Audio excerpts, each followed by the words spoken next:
जनपद मुजफ्फरनगर में राष्ट्रीय हिंदू शक्ति संगठन में साकेत कॉलोनी निवासियों ने ट्रांसफार्मर वाली गली में सड़क पर सरकारी भूमि पर बने अवैध मजार को हटाने पर चर्चा की। सभी कॉलोनी वासियों ने सर्वसम्मति से अवैध मजार हटाने को लेकर अपना पूर्ण समर्थन राष्ट्रीय हिंदू शक्ति संगठन को दिया। साकेत कॉलोनी में गली नंबर 3 में सड़क पर बनी मजार अवैध है। यह कॉलोनी पूरी तरह से हिंदू बाहुल्य क्षेत्र है। इस अवैध मजार का यहाँ कोई औचित्य नहीं है। मजार को अवैध रूप से अतिक्रमण कर सड़क पर बनाया गया है। इसके बारे में जिलाधिकारी को ज्ञापन के माध्यम से एवं अधिकारियों के साथ बैठक कर अवगत किया जा चुका है। मेरे हस्बैंड 26 मई को ऑपरेशन कराने गए थे। नॉर्मल सा हर्निया का ऑपरेशन था, जिसमें कि डॉक्टर ने बताया था कि 1 घंटा लगेगा। और हम लोग पहुंचे वहाँ पे, 8 बजे का टाइम दिया था हमें। 8 बजे से उन्होंने डिले करते करते 11 बजा दिए। उसके बाद वो अंदर लेके गए ओटी में उनको, और 11 बजे के बाद उनको 3:30 बजे मेरे पास कॉल आती है डॉक्टर की कि आप 1 मिनट के लिए ऊपर आ जाइए। हम लोग वहाँ पे जाते हैं तो वो हमें बताते हैं कि थोड़ा जो ऑपरेशन था वो सीरियस हो गया था। हम लोगों को मतलब ऐसा करना पड़ा कि उनकी आंतें जो हैं उनमें डैमेज हो गया है थोड़ा, पर टेंशन की कोई बात नहीं है। पर आप फिर भी प्रेयर कीजिए कि सब अच्छा हो जाए। उसके बाद वेडनेसडे को डॉक्टर आता है। लास्ट वेडनेसडे को विजिट किया है उसने, डॉक्टर ने, और मैंने बोला है कि थोड़ा सा मतलब हुआ है, कुछ गैस पास हो गई है, तो उन्होंने तुरंत ही वो पाइप निकाल दिया है उनका। और मेरे से बोला कि इनको ना आप लिक्विड डाइट पे रखेंगे तो थोड़ा सा वाटर पिला दीजिए आप। मैंने उनको 1 चम्मच वाटर पिलाया।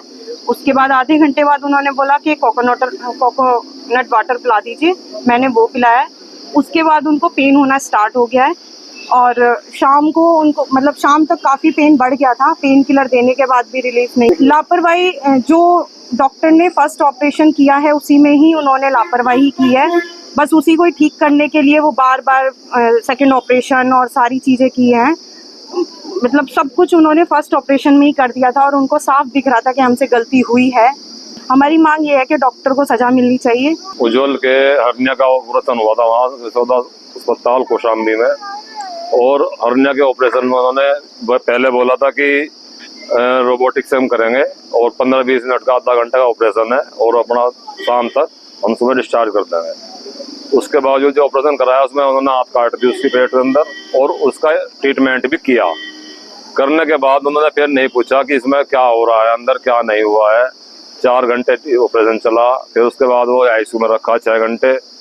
उसके बाद वो कमरे में शिफ्ट कर दिया, और उन्होंने कोई देखभाल उसकी नहीं की। उसके बाद बुधवार को सुबह ही नलकी लगा रखी थी, जो अंदर थोड़ा नलकी होती है, पानी निकलता है गंदा, वो नलकी निकाल के 2 चम्मच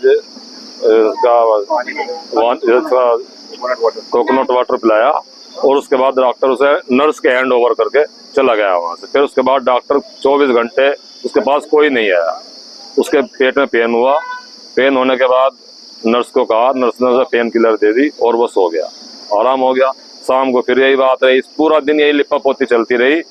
बीपी चेक करना, ये करना, कभी इंजेक्शन देना, और अगले दिन सुबह जो सांस आने बंद हो गए, उसे पेट में मल भर गया अंदर ना, आंतों के कटने के कारण उसके इन्फेक्शन हो गया, सांस आने में दिक्कत हुई। फिर उसके बाद अल्ट्रासाउंड हुआ, सिटी स्कैन हुआ, तो उसमें सिटी स्कैन में आंत कटी हुई मिली। उसके बाद ऑपरेट हुआ, और उसके बाद वो सभी चीज ऑर्गन उसके जितने भी अंदर, हार्ट, किडनी, लीवर, सब फेल हो गए। उसके बाद सोमवार में रात को 1 बजे उन्होंने डेड घोषित कर दिया।